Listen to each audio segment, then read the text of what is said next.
The line, "You come to me and ask for something, but you do it without respect," is famously attributed to Don Corleone from The Godfather, a film that has made mafia culture widely recognizable.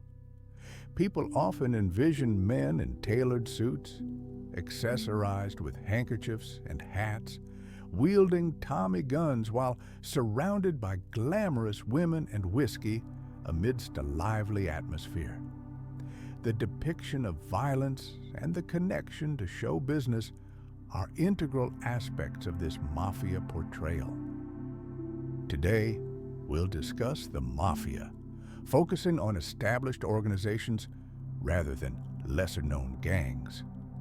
These groups have evolved over the past 2 centuries, and their operations often mirror many conspiracy theories surrounding a so-called world government. To explore the concept of a world government, we must first consider the influence of the mafia. What objectively is the mafia? The origin of the term mafia is somewhat ambiguous.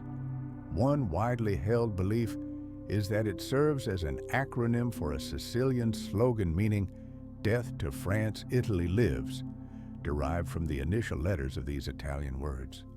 For nearly 2 centuries, Sicily was ruled by various powers, prompting the emergence of groups that acted as a form of national resistance or guerrilla defense in their quest for independence. These were semi-criminal groups composed of tough Sicilian men, characterized by their own hierarchy and leadership, who organized resistance against the French occupation of Sicily. While the term mafia has gained international recognition largely due to the American mafia, its roots lie in Sicilian criminal circles. The Sicilian mafia, known as Cosa Nostra, translates to "our thing," and this name remains in use today. Beginning in the mid-19th century, during Italy's unification, the newly formed Italian kingdom enlisted Sicilians for the king's personal guard, engaging them in various covert operations such as espionage and assassinations. While this arrangement didn't qualify as a private military corporation, these militarized individuals worked on behalf of the Italian kingdom and maintained connections with Cosa Nostra leaders as well as the Italian aristocracy without reservation. Simultaneously, these individuals grew in power and began participating in criminal activities in Sicily. Their primary offenses included smuggling and various corrupt practices, such as extortion. Although it might not strictly be termed racketeering, it resembled the fees Cosa Nostra charged for the protection of businesses and artisans. At that time, these activities were primarily local and relatively minor in scale, but the foundational structure was already in place. Cosa Nostra maintained a strict discipline governed by its own laws and codes, which continued to be observed today. These rules cover various aspects, from blood feuds to prohibiting discussions about mafia activities outside of family circles. As the economic conditions in Italy deteriorated in the late 19th century, many Italians sought new opportunities in America. This wave of migration included not only Sicilians but also Neapolitans and Calabrians, essentially anyone facing hardship or seeking a fresh start. Upon arriving in New York, they began to establish themselves, bringing with them the customs and lifestyles from Italy. By the early 20th century, New York was home to 2 dominant gangster factions, the Sicilian Cosa Nostra and the Camorra, which originated in Naples. These 2 Italian organizations vied for control over the city, but before engaging in their own conflicts, they first confronted the existing Irish gangs. You may have seen the film Gangs of New York, which captures this era quite effectively. By the end of the 19th century, violence erupted among rival gangs who engaged in shootings and various criminal activities. With the arrival of the Italians, a well-defined criminal organization emerged, featuring roles such as boss, underboss, consigliere, soldiers, and informants. This structure allowed them to start asserting control over New York. Manhattan presented abundant opportunities in areas such as brothels, illegal gambling, and smuggling. The Italians, fueled by their unity and organizational skills, swiftly displaced the Irish. Their strength stemmed from the close family connections within both Cosa Nostra and Camorra, which are two distinct mafia groups from Sicily and Naples.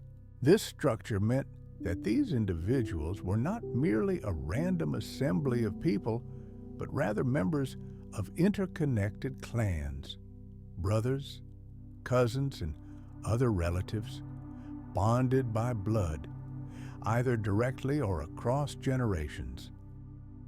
When arrested, the Italians remained loyal to their families and rarely cooperated with police, making it challenging for authorities to secure convictions.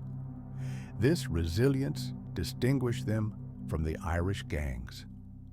The first references to the Mafia in America trace back to New Orleans, the second major city where Italian immigrants settled, alongside New York. This marked the first use of the term Mafia in America, a label that would become permanent. In Italy today, there are 4 primary mafia groups, each with distinct names: Cosa Nostra, Camorra, Sacra Corona Unita, and 'Ndrangheta, which is the most violent criminal organization in the country. In contrast, all Italian organized crime in America is simply referred to as the Mafia. With that initial murder in New Orleans, Italians made their notable entrance into the scene. They do not hesitate to shoot at police officers and are fiercely loyal to their families, which complicates prosecution efforts. Between 1915 and 1917, during the Bolshevik Revolution in Russia, a similar upheaval occurred in the U.S. involving Italian organized crime. The Irish were pushed aside as two factions, the Sicilians and Neapolitans, began to contest control over Manhattan, resorting to knives, contract killings, and gun battles. The prolonged conflict between the Camorra and Cosa Nostra ultimately leads to the defeat of the Neapolitans, a process aided by the New York police. One captured Neapolitan, overwhelmed by pressure, begins to disclose crucial information, exposing the entire criminal network. As a result, those Neapolitans who were not taken out by the Sicilians are apprehended by law enforcement. By 1919, the Sicilians established their dominance over organized crime in America. We will frequently alternate between America and Italy, as their connections remain strong and enduring. One segment of the Italian population emigrated to America and found success, while another segment stayed in their homeland. This led to ongoing exchanges. Operatives traveled from Italy to America, while American mobsters would escape to Europe, a pattern that persisted for many decades. Hence, our focus will continually shift between these two nations. In New York, the Sicilians emerged victorious. The Cosa Nostra claimed dominance. Meanwhile, in Europe during the 1920s, Italy had already united, and Benito Mussolini's fascist regime came to power. Mussolini enjoyed immense popularity as he solidified the nation and touted fascist ideology. The police, military, and all state institutions fell under his control, yet there were underlying complexities to this situation. A notable nuance involves the Sicilians. According to one account, during a visit to Sicily in the early 1920s, Benito Mussolini grew concerned for his safety. In response, a local Sicilian boss patronizingly told him, "Benito, why do you need bodyguards? You are my guest here and under my protection." Mussolini smiled and replied, "Yes, of course. That's very kind."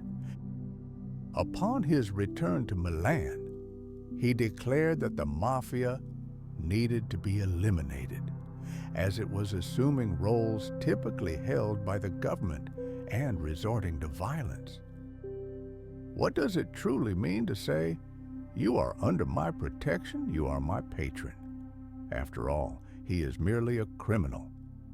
Mussolini declared war on the Mafia, which resulted in significant setbacks for the Sicilian Cosa Nostra from the early to mid-20s. Gangsters were swiftly incarcerated, with no opportunity for fair trials or legal representation. Additionally, Mafia members faced brutal treatment. Their families were held hostage, often leading to revelations about their hiding places, which facilitated their arrests. By the mid-1920s, the Sicilians had experienced considerable losses, prompting some to migrate to the United States. For the Mafia, Mussolini became a formidable adversary, one they would seek to avenge in the future. In the United States, a series of events significantly transformed the Mafia into a vast enterprise.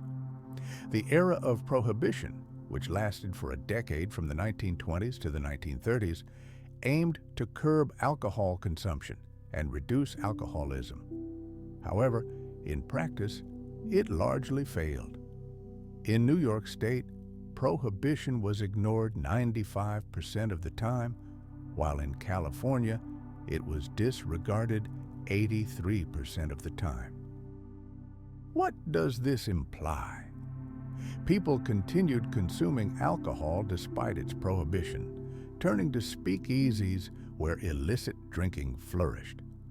Bootleggers illegally smuggled Canadian whiskey, various spirits, and even Russian vodka into the U.S. through covert routes, including the Great Lakes, maritime paths, and the Canadian land border. This contraband was then distributed via underground casinos and a network of bookmaking operations. Throughout it all, the Mafia maintained control over the thriving alcohol trade. During this time, iconic figures began to rise, including Lucky Luciano, Dutch Schultz, Meyer Lansky, and notably, Al Capone. While Capone is perhaps the most famous gangster associated with the Chicago Syndicate, he may not have been the most powerful, as will be evident later. His notoriety stemmed largely from media attention. He was charismatic, enjoyed conducting interviews, and became a sensational figure for tabloid outlets. Following his death, Capone's image continued to be immortalized in numerous films and television series, solidifying his legendary status. There he is, the man in the hat, Al Capone, often regarded as the leader of the American Mafia. However, this is not entirely accurate. Capone rose from the streets to gain significant power within the Chicago Syndicate. Located near the Canadian border, Chicago facilitated easy access to a steady stream of whiskey flowing down from Canada. Capone's operation profited immensely from this lucrative trade. What was novel about Al Capone's approach? He began funneling large sums of money to the police, essentially bribing the entire system, including the police chief, deputy chief, prosecutors, judges, and lawyers. For a realistic portrayal of this, watch The Untouchables, featuring Kevin Costner in the lead role, which depicts the formation of a special FBI team sent to Chicago to tackle crime. Why are they called the Untouchables? They began to recruit individuals who were not entangled in Chicago's corrupt practices, which eventually enabled them to take down Capone. Ultimately, he wasn't convicted for the murders or corruption charges, but rather for tax evasion, a charge favored by the American justice system due to its potential sentencing of 5 to 25 years, depending on the amount involved. Ultimately, Al Capone was imprisoned, where he later died. But in the meantime, he had established himself as a legendary figure among Mafia leaders. During this period, the Mafia expanded into a vast and prosperous organization. Across American cities, various families oversee diverse criminal enterprises, with bootlegging and the prohibition of alcohol serving as the primary revenue source for the Mafia. This business is exceptionally lucrative, as the demand for alcohol persists. If a drink cost $5 yesterday, people are willing to pay $15 now that it's illegal. Regardless of the price, Americans continue to drink. Simultaneously, the Mafia accumulates a significant amount of free cash it seeks to invest. It's during this time that internal conflicts begin to emerge within the American Mafia. Figures from the Jewish community, such as Lansky, enter the scene, who I believe is one of the most intriguing Mafia members in America. Alongside him are Dutch Schultz and Bugsy Siegel. These three men from New York, with Lansky being originally from Belarus, reshape the dynamics within the organization. These individuals bring a fresh perspective to the Mafia. They begin to implement bookkeeping practices, recognizing that merely accumulating cash isn't sustainable. It needs to be invested and laundered. At this stage, the focus on laundering isn't critical, since the American tax system is still relatively underdeveloped compared to what it will become in the 1970s. Here, I'm referring not to the legal framework, but to the methods of enforcement and how tax authorities identify criminal activities. Currently, the system is in its early stages. The Mafia possesses a significant amount of illicit money that it begins to invest, marking the beginning of a pivotal chapter in the early 20th century. Sicilian clans continue the tradition of only engaging in business with family members or fellow Italians, strictly excluding Jewish accountants and Latino enforcers from any involvement. Only Italians are considered acceptable partners. Eventually, the situation becomes tedious as a formidable Jewish Mafia emerges. These savvy individuals understand finance and tax strategies, yet the traditional criminal leaders refuse to work with them or accept them into their ranks. They outright reject any business dealings with this new group. The older Mafia leaders, whom younger members refer to as Mustache Pete's, become increasingly irksome as they attempt to run their criminal operations like it's still the 19th century. However, the landscape of organized crime has changed. Like any business, it evolves over time.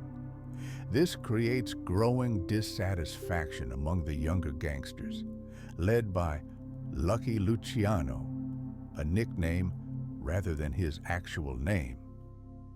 Lucky Luciano has not yet risen to the level of a Mafia boss, but he shows considerable promise. He is friends with Lansky, a Jewish gangster, despite the prohibition against their collaboration. The Jewish Mafia has already generated significant profits from bootlegging and is thriving.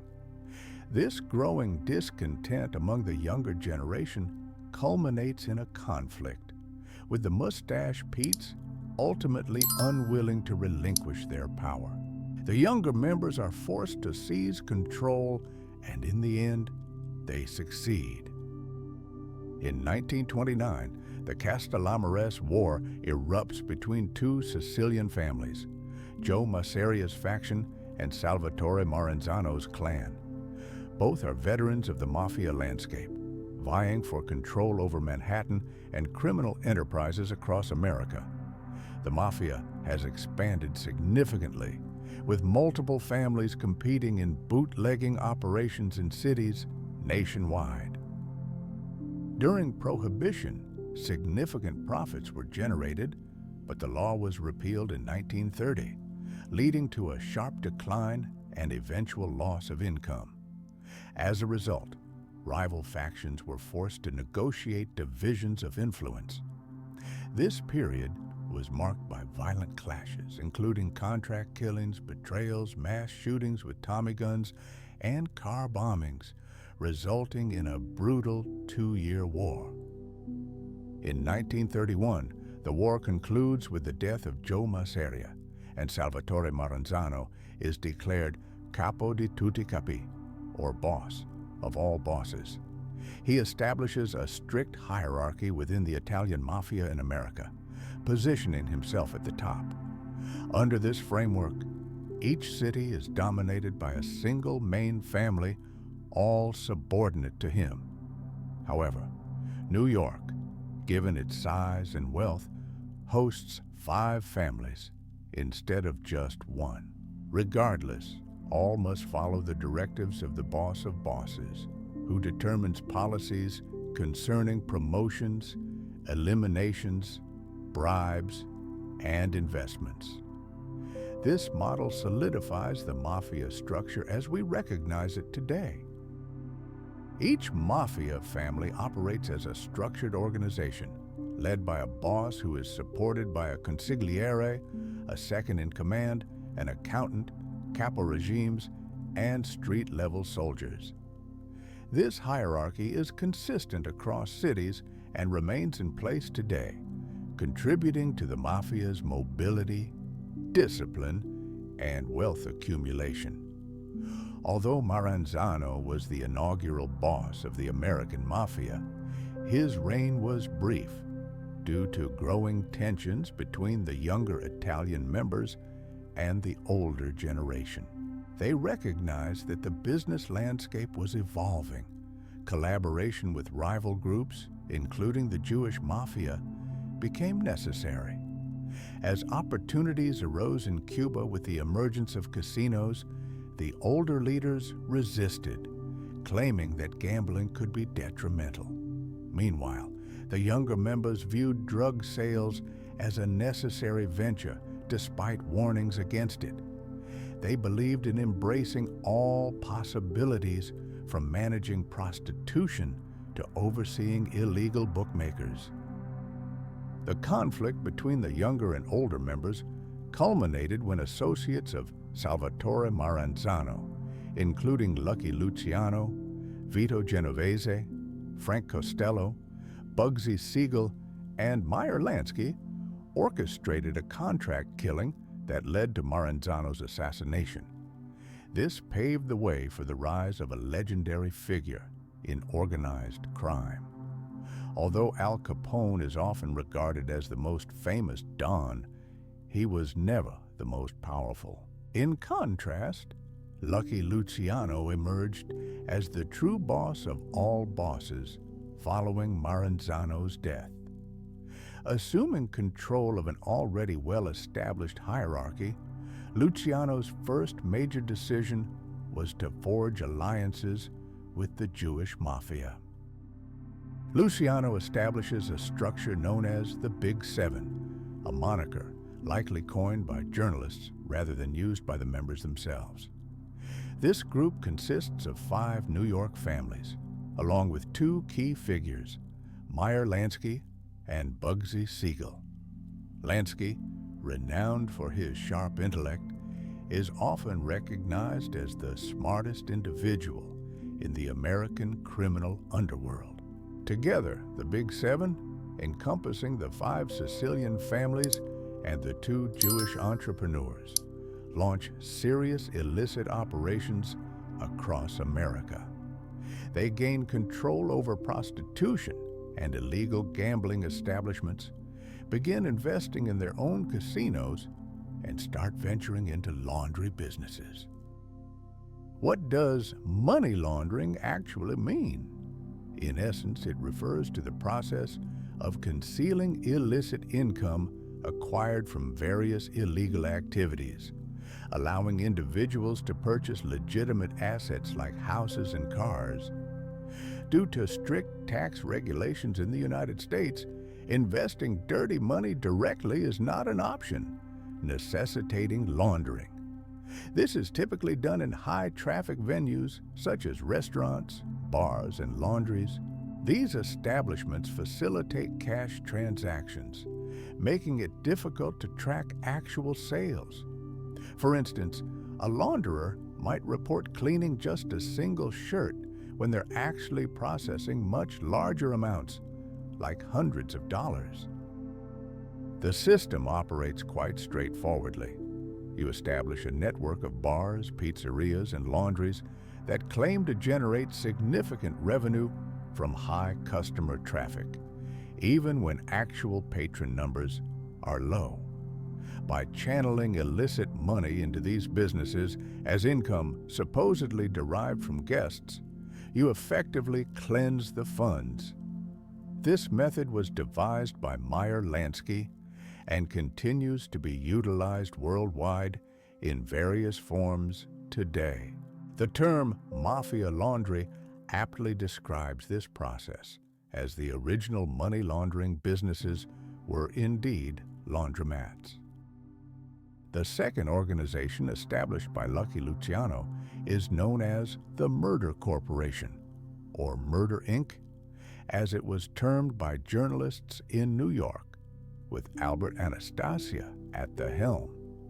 This group specializes in contract killings, marking a shift toward a more industrialized approach to organized crime. Unlike the haphazard methods of the 19th century, where someone might simply suggest an available shooter for a target, the operation is now systematic. They meticulously plan each hit, selecting escape routes and crafting alibis in case of police encounters. Additionally, contract killings have been commercialized, with specific factions overseeing various criminal enterprises, including prostitution, illegal betting on races, and underground gambling operations alongside their murder activities. Under Lucky Luciano's leadership, the structure of the Mafia became streamlined as he transformed the Sicilian Mafia into a well-organized corporate entity. By 1935, the hierarchy of the American Mafia was defined with Luciano as the boss of bosses, Vito Genovese serving as his deputy and underboss, and Frank Costello as the consigliere or advisor. This trio constituted the upper management of the organization. Luciano's aptitude for management enabled him to establish a firm corporate structure, ruthlessly eliminating any inefficient operations with notable efficiency. Consequently, everything functioned smoothly under his oversight. The situation changed dramatically in 1936 when Lucky Luciano was imprisoned after being apprehended by the police. His deputy, Vito Genovese, took over as head of the Mafia, but held the position for only 1 year before being charged with orchestrating a murder and subsequently fleeing to Italy. Frank Costello then assumed leadership and would guide the American Mafia until the 1950s. Known for many humorous anecdotes, Costello also enforced a ban on drug dealing among mafiosi, which created frustration, particularly in the 1960s and 1970s. He considered drug trafficking immoral and imposed strict penalties on any mafia member caught engaging in it. In 1933, 3 years prior to Costello becoming the mafia leader, a significant development took place. Meyer Lansky, a key figure in this narrative, established the first casinos in America, starting with one in New Orleans. The location of his second casino was less crucial, but marked his progression. Lansky then ventured into Cuba, which at the time served as a vibrant hotspot for Americans, offering affordable entertainment, attractive women, excellent weather, and an array of parties, all contributing to its allure as a popular resort destination rich in hotel opportunities. Meyer Lansky entered Cuba and began opening casinos, with his first venture named Nacional proving to be highly lucrative. Ultimately, Lansky established a deeply corrupt system where all Cuban officials were on his payroll. The president of Cuba, Batista, not only received a salary, but also held an ownership stake in the National Casino. His presidency was secured by a $250,000 bribe that extended his term. This situation exemplified the collaboration between mafia factions and government officials, a dynamic that was particularly evident in Cuba. At that time, Cuba was effectively controlled by both the American and Italian mafia, and Lansky became instrumental in channeling American mafia funds into the gambling industry. In 1939, the Second World War erupted, and after the attack on Pearl Harbor, the United States joined the conflict. Although the fighting did not occur on American soil, the entire society was nonetheless drawn into the war effort in various ways. In New York, German spies and saboteurs began their operations, aiming to disrupt weapon shipments and sabotage merchant convoys. Ports, which are crucial for smuggling and illegal transportation, were naturally under mafia control. Consequently, these German agents attempted to infiltrate this vital area. This marked a pivotal moment of direct engagement between the American government and the mafia.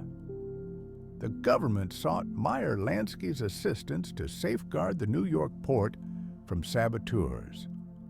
Lansky was chosen for several reasons.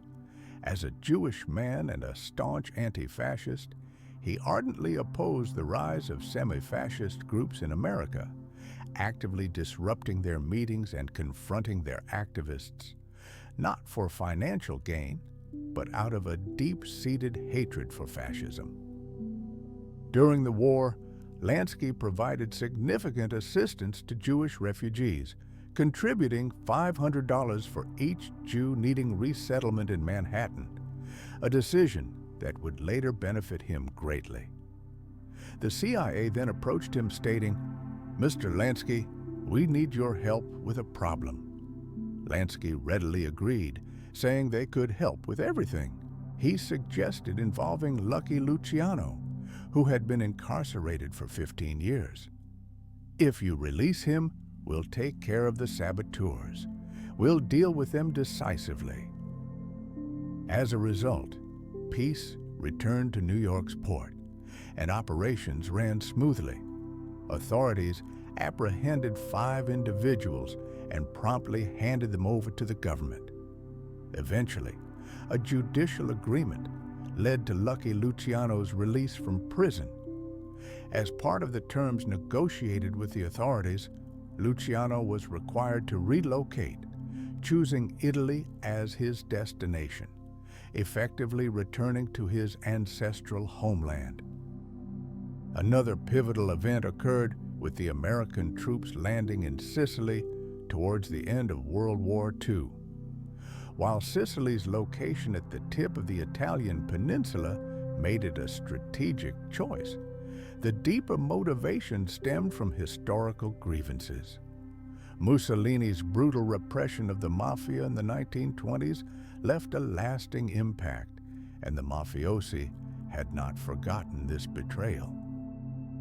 The Sicilian Cosa Nostra played a crucial role in facilitating the American landing in Italy, advising on troop landing sites, supply line organization, and locating suitable bays. This support was orchestrated by Lucky Luciano, who, like the Mafia, despised Benito Mussolini. Thus, this marked the second occasion the Mafia assisted the American government. At this point, it's important to note that two individuals are in exile, Lucky Luciano and his former associate, Vito Genovese. Like Luciano, Genovese is also Sicilian and collaborates with Mussolini, who provides him with $200,000 in startup capital. Genovese uses this funding to establish various enterprises, including illicit supplies of medicines and other goods. One mobster is opposing Mussolini, while another is supporting him.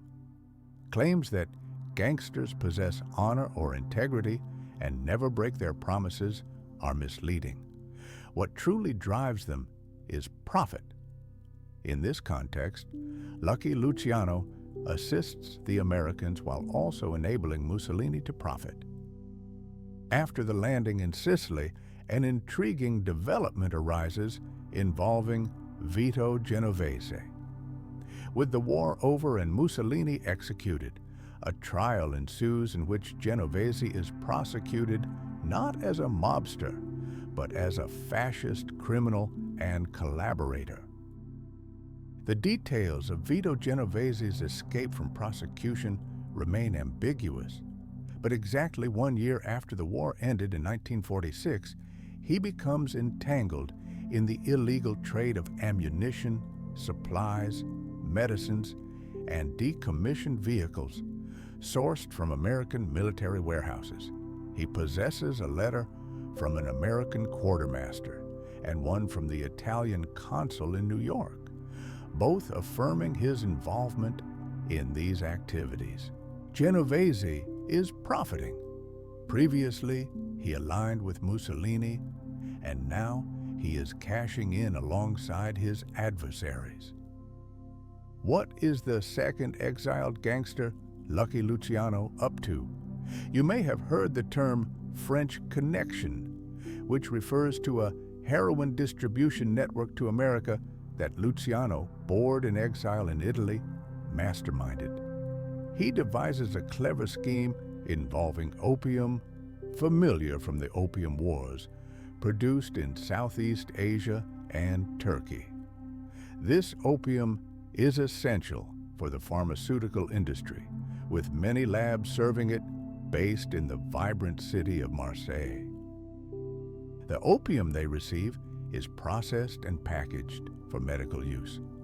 Approximately 20% is swiftly repackaged and smuggled to New York in collaboration with the Corsican Mafia, while the remainder is distributed throughout Europe. This network, constructed by Lucky Luciano, would later see some dispute, but is widely recognized as the French Connection. Operating from the 1930s to the 1970s, this route facilitated heroin exports from Southeast Asia and Turkey through Marseille to America. Over 4 decades, it generated significant profits and marked the beginning of the Mafia's global operations. On one side were the Americans purchasing drugs, while on the other side was the Sicilian Mafia, orchestrating the operation alongside the Marseille Mafia and Corsican gangsters who dominated the market. This partnership ran with remarkable efficiency. The Mafia was preparing to embark on a new venture reminiscent of the previous bootlegging gold rush: casinos. The casino industry is closely linked to Meyer Lansky's associate, the infamous gangster Bugsy Siegel. Coming from a Jewish family, Siegel started his career as a bouncer and became involved in contract killings. He amassed a fortune during Prohibition and was dispatched to California in 1937 to oversee illegal bookmakers. Betting on races proved highly lucrative, as information about the stock market and races was communicated via telegraph. Notably, he swapped one telegraph company for another that was under Mafia control. As Hollywood flourishes, the well-known tale of romantic relationships between American gangsters and Hollywood actresses unfolds, starting with Bugsy Siegel. He was captivated by films, frequented premieres, and had numerous affairs, including one with actress Virginia Hill. To honor her, he named the first casino in Las Vegas Flamingo. After overseeing the bookmakers, Siegel reportedly envisioned transforming Las Vegas into an American Monte Carlo during a visit.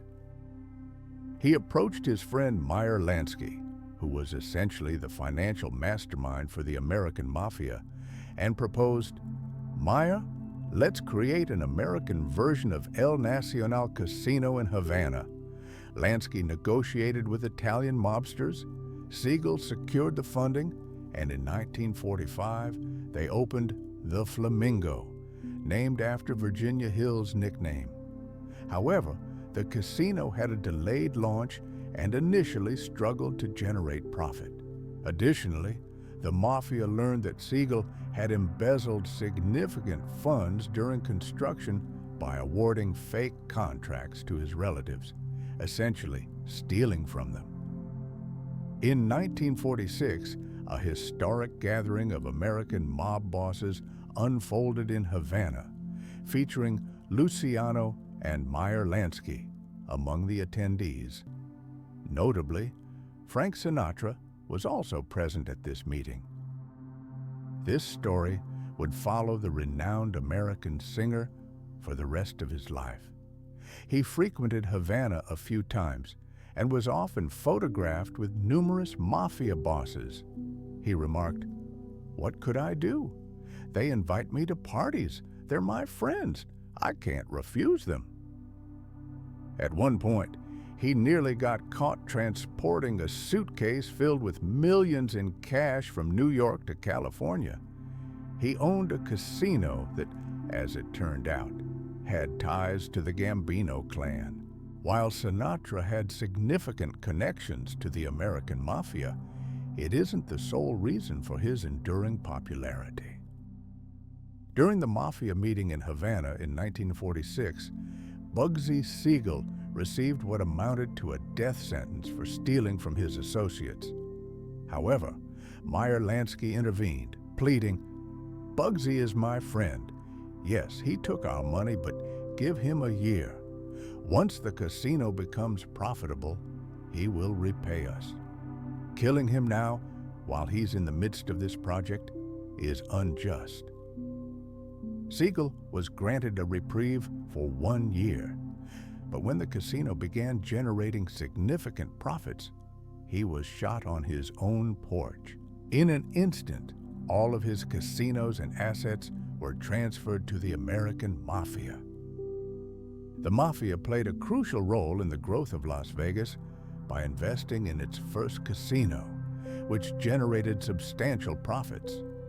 Following Prohibition, the Mafia was flourishing, effectively controlling the U.S. gambling industry both in Las Vegas and Cuba. In the 1950s, Frankie Costello, as previously mentioned, became the dominant figure in the American Mafia, while Lucky Luciano and Vito Genovese remained in Italy during this period. Costello held complete authority over the American criminal organization. Two notable incidents contributed to Frankie Costello's decline. You may be familiar with the film Analyze This, where a mobster seeks therapy, a premise also echoed in The Sopranos. During his peak in the 1950s, Costello began suffering panic attacks and stress-related issues, prompting him to see a psychoanalyst. However, the analyst inadvertently revealed to a journalist that one of his patients was none other than Frankie Costello, the infamous leader of the mob. This news quickly made it into the press. Following the leak, Costello severed ties with the psychoanalyst, and it was surprising that he survived the fallout without facing fatal repercussions. Within the Mafia, rumors began to spread that Costello had lost his sanity. It was unthinkable for an Italian man to seek help from a psychoanalyst. Was he trying to act like a Hollywood star or a woman? This perception led to mockery and began tarnishing his reputation. Meanwhile, Vito Genovese, who had been exiled but had now returned from Italy, sought to reclaim his former position as boss. Unwilling to yield power, Costello faced Genovese's rising hostility and plots against him. Costello effectively engaged in professional harakiri. The 1950s marked not only the zenith of the Mafia, but also a period of economic prosperity and the emergence of American television. During this time, television became a spectacle, and conversations surrounding the Mafia intensified. What began as mere gossip evolved into serious discussions, with claims about the mob's pervasive control, transitioning from tabloid stories to discussions within the U.S. Senate. Consequently, senators and congressmen launched an investigation into the Mafia, leading the FBI to apprehend multiple mafiosi. Some chose to testify, while others remained silent. This investigation became known as the Kefauver hearings, after the key figure behind the initiative. The proceedings were broadcast on television, captivating audiences across America as dealers, pimps, and small-time mobsters appeared before the judges to provide testimonies. They began implicating high-profile Mafia leaders, but those leaders, backed by legal counsel, advised against attending the hearings, citing a law that permitted individuals not to testify against themselves since no formal accusations had been made. Unlike others, Mafia boss Frankie Costello disregarded his lawyer's advice. His love for the spotlight, glamorous suits, and newspaper headlines drove him to attend the hearings. He wanted to demonstrate that he was not the boss of bosses, but rather an honest businessman, relishing the public attention he garnered. The hearings quickly became a spectacle, as Costello evaded some questions and responded with, "I don't remember," to others, all while being broadcast live. Observers, especially those in the criminal underworld, could only shake their heads. "The boss is clearly losing it," they said. He first sought a psychoanalyst and then appeared on television trying to engage with judges and lawyers. Such behavior was seen as disgraceful. Serious figures in the Mafia simply didn't go on TV or radio. It was against their code. Some Italian Americans and members of the Mafia rallied around Costello, drawn by his promise to restore the glory days of Lucky Luciano. He assured them, "I'm not foolish. I won't seek therapy or appear on television. No way." Eventually, an assassination attempt is carried out against Frankie Costello. He narrowly survives when he turns his head toward the shooter, causing the bullet to graze his chin. After this close call, Costello exits the business. Vito Genovese then rises to power as the boss of bosses, establishing himself as the unquestioned leader of the American Mafia. During this period, the American Mafia is already fractured. In New York, 5 families vie for control over their own territories, while California is dominated by a single family and Chicago by another. Additionally, there are families in Philadelphia and Boston, with even Canadian mafia figures managing their own ports.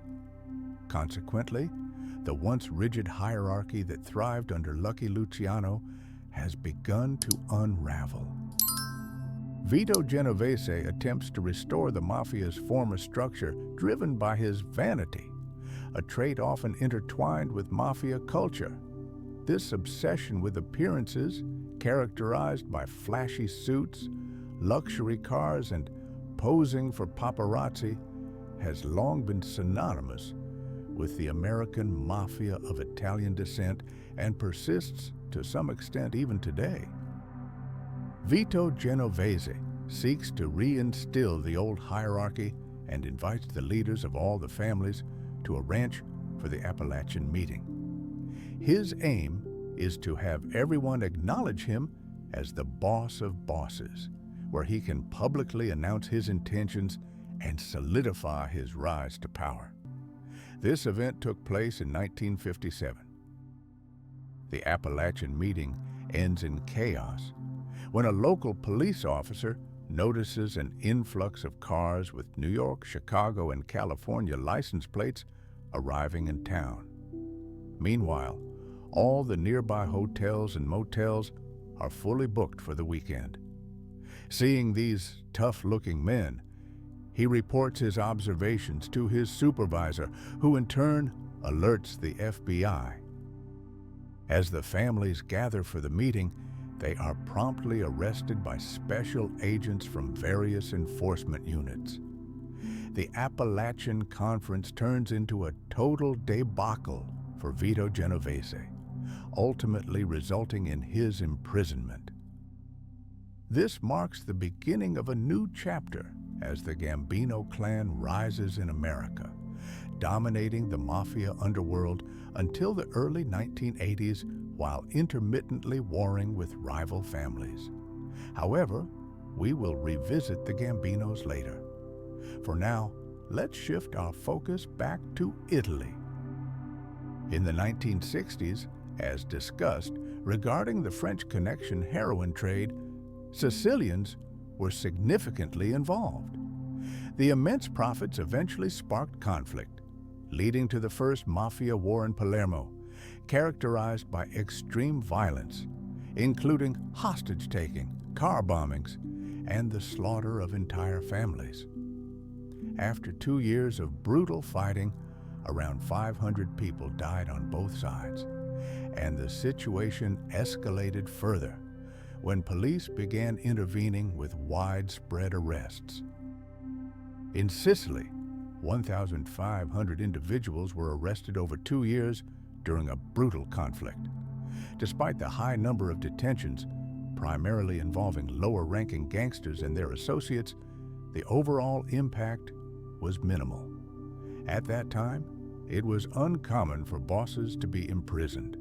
Nonetheless, this marked the first significant clash aimed at consolidating power among the clans within the Sicilian Cosa Nostra. Ultimately, the Cosa Nostra capitalized on the heroin trade, evolving into a powerful organization. Although the war lasted 2 years, Cosa Nostra controlled all heroin traffic from Marseille to New York and throughout Europe until the early 1980s.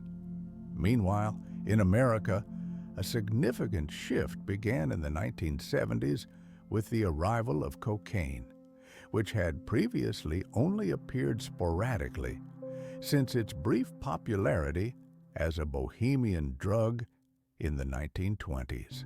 However, with Colombian involvement, a major cocaine boom emerged during this decade. The burgeoning nightlife energizes the scene, prompting the American mafia to take action. The Gambino family begins to dominate the cocaine trade, marking a second phase of globalization, following their earlier involvement in heroin. With Colombian drug cartels operating at a distance and generating significant quantities of cocaine, effective logistics become essential for transportation. This requires bribing the U.S., Coast Guard, and police, along with efforts to collect profits from the streets. At this point, the American Mafia evolves into a transnational organization, establishing connections with Colombia, family ties in Sicily and other Italian regions, and banks in Switzerland. Meyer Lansky remains influential, having been a pioneer in facilitating Swiss bank accounts for the American Mafia. In the late 1980s to early 1990s, several Swiss banks faced sanctions due to their involvement in laundering money for American and Colombian mafias, aided by Luxembourg bankers. They established accounts under fictitious identities or front companies, facilitating the transfer of hundreds of millions of dollars. Consequently, these banks profited immensely from this activity, with Meyer Lansky credited as the mastermind behind the operation. As mentioned earlier, the emergence of Colombian cartels sparked fierce competition in America. The Colombian Mafia began enlisting Mexicans, Puerto Ricans, and other Latino groups. During this time, organized black crime groups also emerged, and by the 1980s and especially the 1990s, they would grow into a significant force. Although initially serving as allies to the Italian Mafia, these groups began to compete for influence in the drug trade. The Gambino era, which began in the 1960s, came to a close around the late 1980s to early 1990s. It confronted a dilemma similar to that faced by the Sicilian Mafia in America during the 1920s. Traditional management strategies had become outdated, and conservative approaches were no longer effective. Advances in technology and alliances with Latin groups transformed the landscape.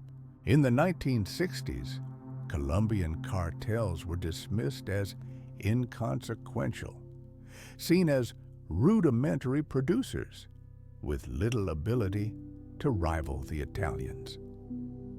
The emergence of immense wealth among Colombians significantly transformed the Mafia.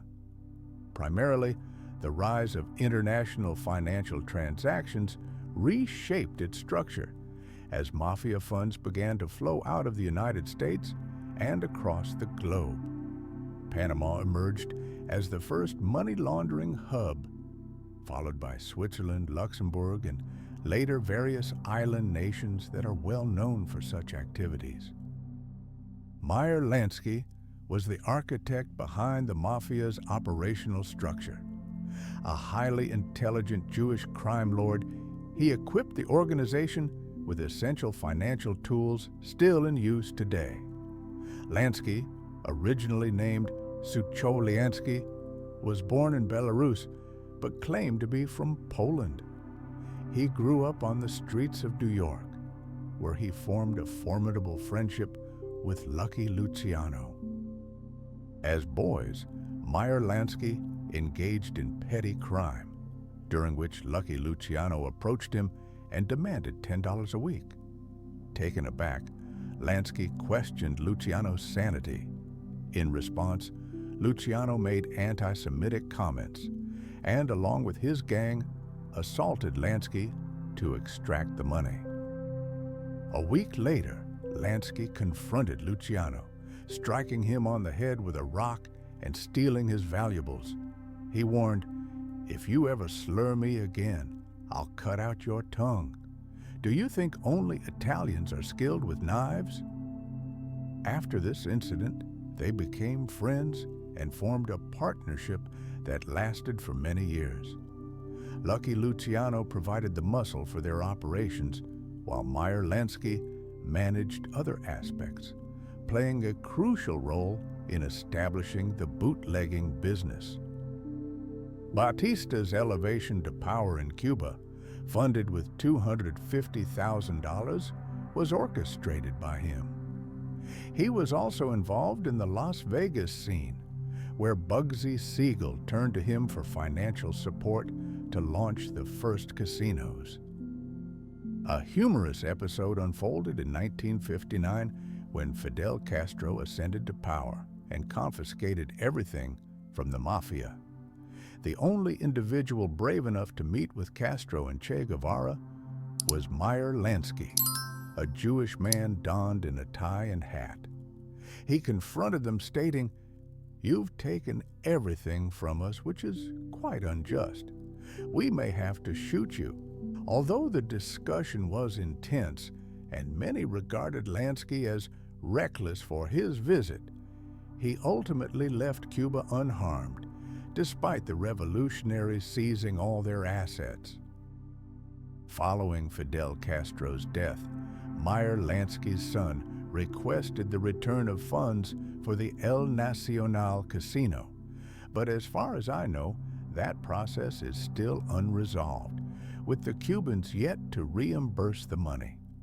Additionally, Lansky demonstrated his convictions by aiding the American government in combating German saboteurs and supporting the invasion of Sicily. He also contributed to the welfare of Jewish refugees during the war by personally donating funds to provide shelter for those fleeing Nazi Germany in New York. This became crucial when, in 1970, Meyer Lansky was accused for the first time of having mafia connections, tax evasion, involvement in contract killings, and running illegal gambling operations. He had secured a long-term Israeli visa and subsequently moved to Israel. When the FBI sought his extradition, Prime Minister Golda Meir responded dismissively, stating, "Meyer Lansky, a gangster? We don't know anyone by that name. He is a philanthropist who has significantly supported the Jewish community, regularly wears a kippah, attends synagogue, and even assisted us with weapons during attacks from Arab nations. No, he is certainly our ally. We will not turn him over to you." Meyer Lansky lived in Israel for 2 years, highlighting the influence and respect he commanded. He was genuinely religious, and his interest in casinos connected to his faith. As a child, he once gambled away the money his mother had given him to buy challah, leading him to initially renounce gambling. However, recognizing the potential for significant financial gain, he later chose to invest in the gambling industry due to its lucrative prospects. The trial spanned 6 years, ultimately resulting in Lansky's acquittal. It's a remarkable narrative, one where a man at the heart of the Mafia and its financial operations eludes justice. In 1976, he was cleared of charges and he continued to live into his old age, passing away at 81. Reports suggest that he held $300 million in accounts tied to proxy individuals. However, following his death, only $57,000 was discovered in his name. Although he presented himself as a humble elderly man, there are rumors that he resided in lavish mansions, including a penthouse at the Waldorf Astoria. Despite his wealth, he typically walked about, often accompanied by his dog, and refrained from displaying extravagance like Italian mafiosi. Upon his death, only $57,000 remained in his account. He was highly intelligent and a shrewd entrepreneur, shaping the Mafia into the structure we recognize today. The narrative of the Mafia in America is incomplete without addressing the labor union movement. In many portrayals of the American Mafia, there's likely to be an episode featuring a construction workers union, a truck drivers union, or others. While it's commonly believed that these workers were exploited by the Mafia, the reality is more complex. The labor union movement in America, a significant and influential force, and the Mafia were mutually dependent on one another. What was the nature of their collaboration?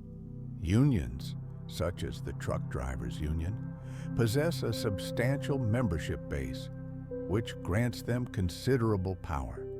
For instance, they can initiate strikes if corporations underpay drivers, potentially organizing a nationwide work stoppage. In response, companies may hire strikebreakers to maintain operations and ship goods. Unions would often negotiate with these strikebreakers, pressuring individuals like John, saying, "Everyone else is striking. Why are you still working? Join us." However, you can't negotiate with everyone. Some individuals were already on the corporation's payroll. In such cases, gangsters were available to handle matters. For instance, one might approach them with a request like, "John crossed the picket line during the strike. Could you slash his tires or beat him up?" The response from the mob would likely be enthusiastic, agreeing to help. In exchange, they might ask for a favor, such as, "When you assign transport orders, could you give one to our organization in Oklahoma? We did you a solid." This is how their arrangement functioned. Union dues represented substantial funds that could be strategically managed.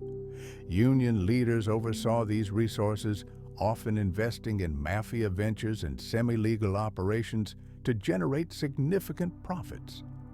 In return, the Mafia aided union bosses in their political ambitions and efforts to consolidate various industries, such as truckers, logistics workers, aviation service members, and railroad employees. This led to the formation of large union conglomerates, resulting in workers bearing the brunt of the consequences while both the Mafia and union leaders thrived together. At times, this collaboration would turn catastrophic, particularly when union leaders began to distance themselves from the Mafia, declaring, "You aren't our friends." Such statements often led to violence, with leaders being targeted. This pattern began in the 1950s and persists today, as the American Mafia and labor unions continued to coexist and support one another in generating profit. In the 1980s, the Mafia in Italy reached its peak, achieving widespread corruption through money from criminal organizations. Major entities, including oil companies like Eni, large railroad corporations, ministers, police officers, and prosecutors, became involved, leaving very few untouched. The Mafia operated without constraints, forming strong international alliances, making this period the pinnacle of Mafia influence. This peak inevitably resulted in repercussions. In the 1970s, Sicily became the battleground for the Great Mafia War, as various clans began to clash. The Corleonesi clan from Corleone engaged in violent conflicts with other Mafia factions, marked by shootings, assassination attempts, and hostage-taking of children. During this tumultuous period, a rival group called Stida emerged from Cosa Nostra. Known for their star-shaped tattoos, these new players sought to carve out their own piece of the action. Their involvement in the conflict extends for a decade, during which widespread shootings and car bombings lead to the deaths of innocent civilians, igniting public outrage. In response, prosecutors head to Sicily, but the Mafia is so entrenched that they resort to assassinations and bombings against these officials when law enforcement intensifies its efforts. Consequently, it's not only the Carabinieri that are deployed to Sicily. An armed unit of the Italian army is also sent to address the escalating violence. In retaliation, members of the Corleonesi clan bombed the Naples-Milan train, attributing the attack to leftist factions. It wasn't until the 1990s that investigators determined the explosives used in the train bombing, specifically the Naples-Rome route, were of American origin. These explosives were brought to Sicily by an individual from the Gambino clan who traveled from New York and instructed local mafiosi on how to handle them. Thus, familial and clan connections remained strong and influential. This descent into lawlessness culminates in the Sicilian Cosa Nostra's brazen confidence, leading them to assassinate prosecutors whom they cannot corrupt. In one instance, a brigadier general tasked with leading an operation against the Mafia, along with his wife, is killed. The situation reaches a breaking point in the early 1990s, when Italian society finally grows weary of the Mafia's reign of terror. In the early 1990s, Milan prosecutor Antonio Di Pietro initiated the Clean Hands operation, which had varying degrees of success and spanned nearly a decade. This widespread campaign ultimately led to around 2,500 individuals standing trial, highlighting the extensive corruption permeating Italy. Among those prosecuted were businessmen, officials, prefects, police officers, judges, and prosecutors, all of whom had been compromised by the Mafia, with some issuing construction contracts while others managed waste disposal contracts. The campaign commenced when a prosecutor uncovered irregularities in a tender for a nursing home, revealing that funds were directed to companies linked to the Mafia. The Clean Hands initiative ultimately transformed the entire Italian political landscape, resulting in the dissolution of 4 political parties, from socialists